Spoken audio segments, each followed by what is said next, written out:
So it's rumored that the next iPhone 8 is gonna have thinner bezels, maybe a curved display, OLED, of course, wireless charging, and all that.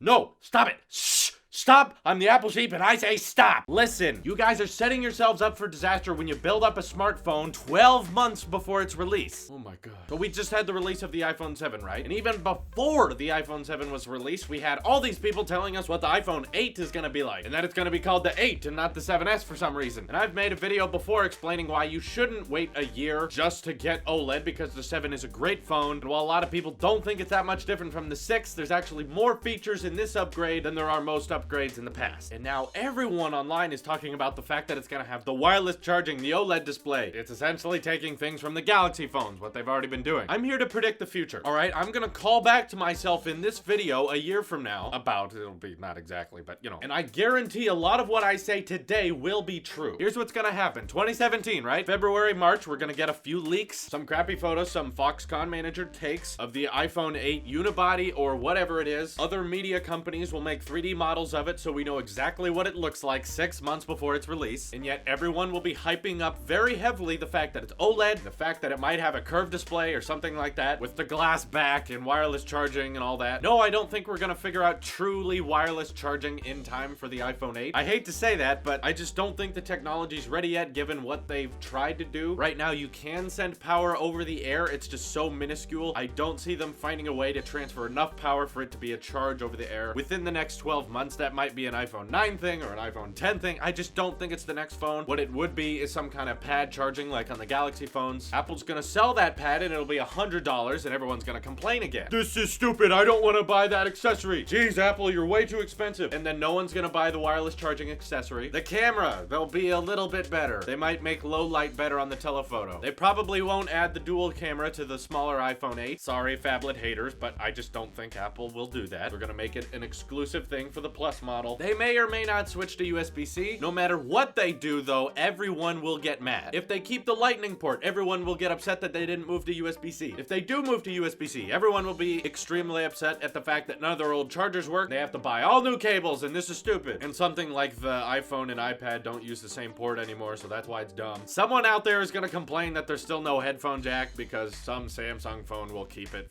and people will complain even more. They'll make the processor even faster, even though it's like the fastest it's ever been. They'll probably keep the 32 gigabyte option. I don't think they're ready to ditch that yet. There's rumors right now that we might get a jet white color to the iPhone 7, so maybe expect that on the 8. But what will be the point of jet black or jet white on anything when the front and back of the phone is glass by then? If the iPhone 8 doesn't have a curved display, everyone will get upset that Apple's selling us the same crap they sell every year. Nothing's changing. And if they do curve the display on the iPhone 8, I'm fine with either, by the way. I think it's cool, but it doesn't need to be there. It's not a big difference. If they do decide to curve the display, everyone will complain that they're copying Samsung. Apple's lost all originality. And I guarantee you, all the articles when the iPhone 8 comes out will say the iPhone 8 switched to OLED, and Android's been doing that for years. So they'll just get more hate for doing something that I don't think makes a huge difference, but Android people always like to make fun of. It's not OLED and LCD is stupid. I've said in the past, it's the same. They're slightly different. You only notice the difference when you put them side by side. If they're not side by side, you cannot tell what is OLED and what isn't. Maybe they'll get IP68 water rating, and once again, it'll get all that water rating, and everyone's gonna say, the Samsung phones have already had that for over a year now. We got the Galaxy S8 coming before the iPhone 8. That phone is going to be praised by all the Android lovers out there at how great the display is, how great the build quality is, and the fact that Samsung made their own digital assistant, and hey, Siri still sucks. I know Siri sucks. You don't have to keep reminding me that. The Google Assistant's way better at that. It's just I don't need to ask someone that kind of question all the time. I'm not constantly asking how much fat's in guacamole, what's the tallest building in the world, how to say this in Spanish. That's just not something I do all the time. So the fact that the iPhones and iPads don't have great digital assistants, that's not important to me. I just don't use that very much. To me, that's more of a show-off feature than it is a functional one. How often do you book movie tickets with your voice? How often do you make dinner reservations? I can still do that. It just takes a couple extra steps. And personally, I like just telling the phone what I want via thumbs rather than trying to articulate what I want. But yeah, my point is if you get really excited about something a year before its release, 5 months before the iPhone 8's release, everyone's gonna be talking about the iPhone 9, and then the iPhone 8 will be old news. So now every single iPhone release you go through, it's going to be really boring because you knew everything about it. So everyone should just stop talking about it and keep those iPhone events special, where they can unveil something that we weren't expecting. The fact that we think we know everything about it right now is kind of ruining this whole unveiling thing, because by the time they unveil the iPhone 8, everyone online will be talking about the iPhone 9 and how much better that's gonna be, why you should skip the 8. Because it'll have something stupid like,